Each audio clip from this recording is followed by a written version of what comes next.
Sisters and brothers, when you hear me, Pastor Malo speaking. In the name of Tatanzandi Yamazulu, Creator of heavens and earth, the one who anointed me to be your servant and to get you prepared to go back to Zion, Kongo Diantotela, Luvuvamu, peace be unto you. Today is Sunday, September 20th, 2020, and we are going to make our 21st video. The theme of this video is this biblical oxymoron is a bomb. But before going further on, we must define what is an oxymoron. An oxymoron is, in rhetoric, a figure of style which brings together two contradictory terms. For example, in English, we can say a clear shadow. Or in Latin, we have a very famous formula which is festina lente, which means hurry up slowly. And we have another one which is very famous also in all languages. I think it is an eloquent silence. You know that in the first hours of cinema, the actors had to make themselves understood without their voice being heard. And this will introduce our biblical passage, which is the famous oxymoron, which in reality is a bomb. We'll find it in Isaiah chapter 42, verses 1 to 3, that I'm going to cite. So, Isaiah chapter 42. Here is my servant whom I uphold, my chosen one in whom I delight. I will put my spirit on him, and he will bring justice to the nations. He will not shout or cry out, or raise his voice in the streets. A bruised reed he will not break, and a smoldering wick he will not snuff out. In faithfulness he will bring forth justice. He will not falter or be discouraged till he establishes justice on earth. In his teaching, the islands will put their hope. Sisters and brothers, it is in fact the contradictory, eloquent silence which we can sense in our biblical passage of today, which will plunge us into the heart of our 21st subject. I repeat, our 21st subject is this biblical passage, or this biblical oxymoron is a bomb. I would like you, sisters and brothers, to explain to me how can someone bring or announce justice to the nations without his voice being heard. In fact, this statement is like the passage we find in Hebrews chapter 4, verse 12, a two-edged blade. The first blade reveals that in reality the Messiah had to return incognito on earth.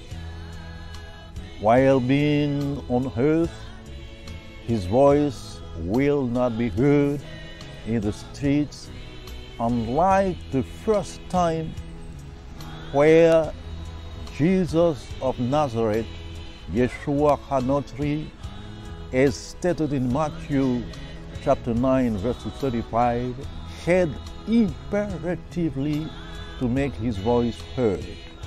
So it is stated Jesus went to all the towns and villages, teaching in their synagogues and preaching the gospel of the kingdom and healing all kinds of diseases and all kinds of infirmities among the people. So Jesus went through the streets from town to town, from village to villages. The second blade of our biblical passage of today is that there's a powerful sign which was on the body of the Messiah and which dispensed him to speak, to cry out in the streets. Only that sign would show his justice to the nations. And I think that many of you have already understood that this sign or that sign is the fact that the Messiah is black and African. By being black and African, he restores the truth about the true Isolele, thus pulverizes a lie that is almost 2,000 years old. Second, by restoring the truth, his righteousness, his justice shines in the eyes of the nations, for such is the plan of the Most High for humanity.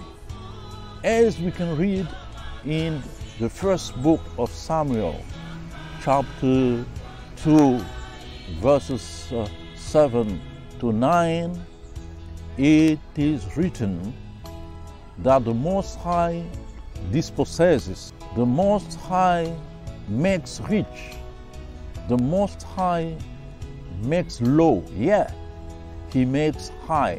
He raises up the poor out of the dust. He lifts up the needy from the dunghill. This word is very powerful. From the dunghill, he lifts up the needy to make them sit with princes and inherit the throne of glory. For the pillars of the earth are the Most High, belong to Tatanzang. He has set the word on them. He will keep the feet of his holy ones, but the wicked shall be put to silence in darkness. Yes, his justice is for the poor of the earth, but the wicked will be put to silence in darkness. For by strength shall no man prevail. Sisters and brothers, I would like you to explain another thing. How can a white Christ, just by his presence, without speaking a word, make justice prevail? This is impossible. The message would be that of 2 Peter chapter 3, verse 4. Everything remains as from the beginning of creation. Yes, with a white Christ, there's no revolution. Everything remains the same. But now, his being black and African brings about a revolution in the world. How can the oppressors judge the victims? How will the slavers go to judge those they have subjected to the most abominable slavery for 400 years? How will the liars go to judge those who speak the truth? Only a black African Christ can, by his very presence, bring down the arrogant, the haughty, those who believe themselves pure and are an abomination in the eyes of the Almighty.